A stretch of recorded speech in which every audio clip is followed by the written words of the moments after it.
Hello all, welcome to Kalyani's kitchen. ఈరోజు మన kitchen లో రెసిపీ వచ్చేసి చింత చిగురు కోడిగుడ్డు పొరటు. సమ్మర్ లో దొరికే కొన్ని అరుదైన వాటిలో ఇది కూడా ఒకటి అన్నమాట. ఎప్పుడు చేసుకునేలా చికెన్ తో మటన్ తో కాకుండా ఒకసారి ఇలా కోడిగుడ్డుతో అయితే ట్రై చేయండి. తినడానికి చాలా టేస్టీగా యమ్మీగా ఎంతో కమ్మగా ఉంటుంది. అలాగే ఇది ఖమ్మం స్పెషల్ అన్నమాట.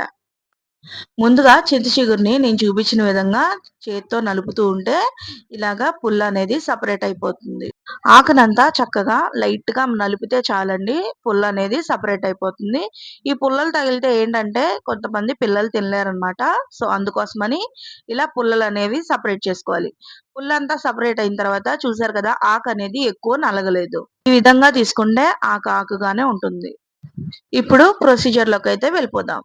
ముందుగా స్టవ్ ఆన్ చేసుకొని కావాల్సినంత ఆయిల్ అయితే యాడ్ చేసుకోండి. ఆనియన్స్ ఫ్రై అయ్యేంత ఆయిల్ యాడ్ చేసుకున్న తర్వాత ఆనియన్స్ యాడ్ చేసుకొని అందులోకి 4 పచ్చిమిర్చి ముక్కల్ని కూడా యాడ్ చేసుకోండి.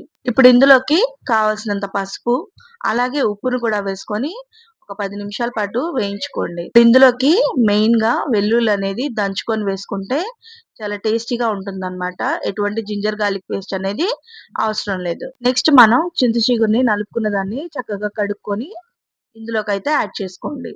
ఖచ్చితంగా చింత చిగురిని అయితే కడుక్కొని యాడ్ చేసుకున్న తర్వాత బాగా వేయించుకోండి. ఇప్పుడు ఒక 5 గుడ్ల దాకా ఒక బౌల్లోకి క్రాక్ చేసుకొని వేసుకున్న తర్వాత ఈ మిశ్రమాన్ని డైరెక్ట్ గా మనం ఫ్రై అయిన మిశ్రమంలోకి యాడ్ చేసుకోండి. ఇప్పుడు చూసారు కదా, చక్కగా చింత చిగురు అలాగే ఉల్లిపాయలు అనేవి చక్కగా వేగిపోయాయి. సో పిల్లలకి ఎటువంటి అడ్డు అనేది ఉండదండి, ఆకులు తిన్నట్టుగా అనిపించదు అనమాట.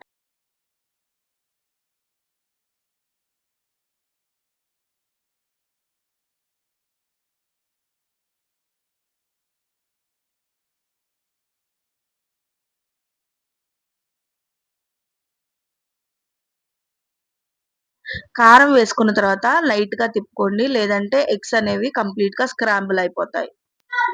పర్సనలీ ఈ కర్రీ అంటే నాకు చాలా ఇష్టం అన్నమాట.